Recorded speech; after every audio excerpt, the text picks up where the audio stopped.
if it's all of Europe, then it ought to be all of Africa.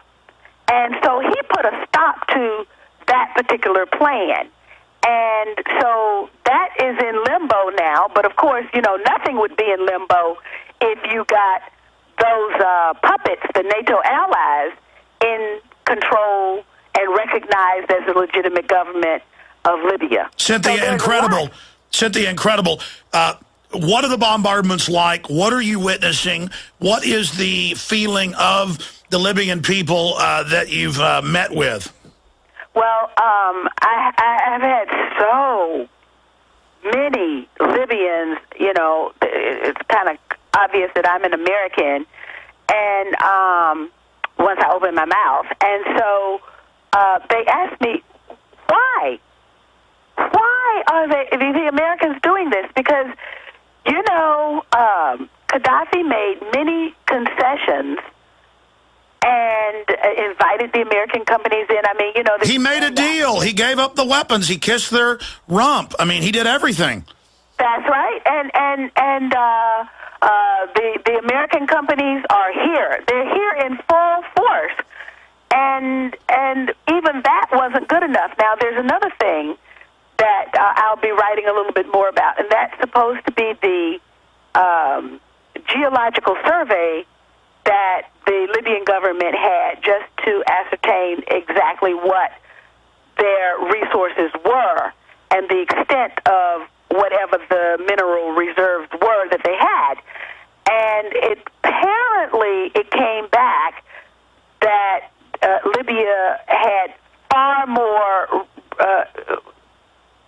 oil resources than they previously thought. Yeah, the word is instead of 1 trillion, 5 trillion, the oil worth almost as much as all the rest of the oil that's been discovered in Africa from the numbers I've seen, and one of the biggest areas with deep aquifers of water.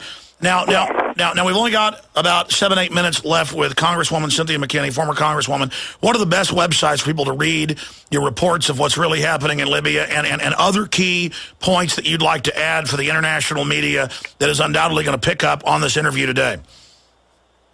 Well, I presume that people can go to my Facebook page or Twitter, and they can get the dispatches that I send out. I'm in the process of preparing one now about how the Gaddafi family members were murdered.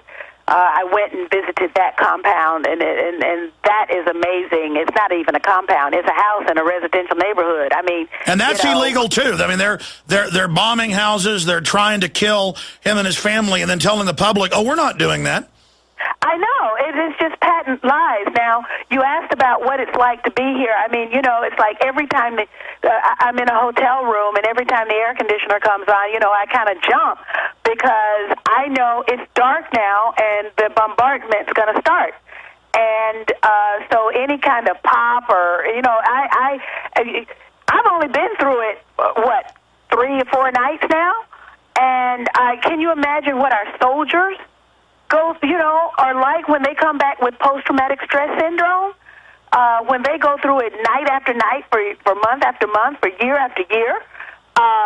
This is, and the effect on the children and on average ordinary civilians who are in no way, we don't even know what the NATO design is other than to kill Gaddafi and to take over the country. And we know that the folks on the east, a lot of them, want to slaughter the folks on the west, old tribal differences, and I'm sure just like the UN has helped carry out massacres in Rwanda and other areas, they can't wait to help out there.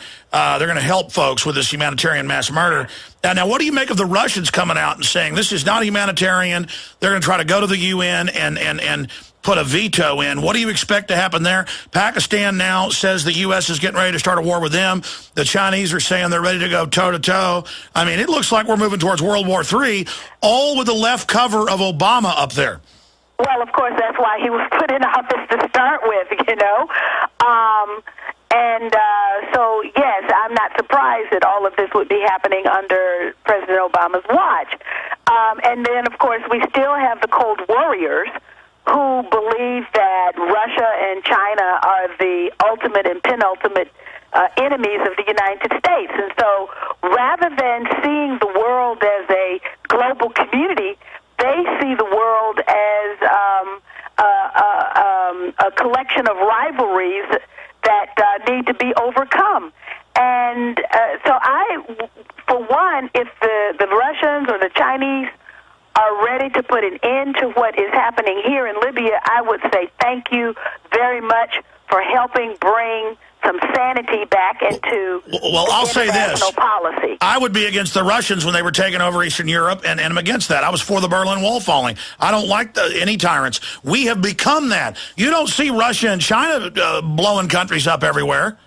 No, and in fact, if you look at what the Chinese have done, I've seen the tangible results of what the Chinese have provided in terms of development assistance around the African continent. Well, that's the word that AFRICOM's going in, and the Pentagon admits this, to block the Chinese developing Africa.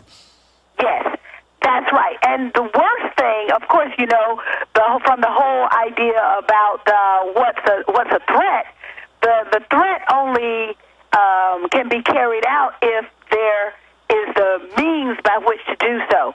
And as long as you keep people poor and deprived, then they do not have the ability to challenge you, whether it's in areas of finance or is in education or science or whatever, then you can remain top dog. Exactly. Shifting gears, because we're almost out of time. We're going to a 1-minute break. If you can stay 5 more, fine, but I don't know yet.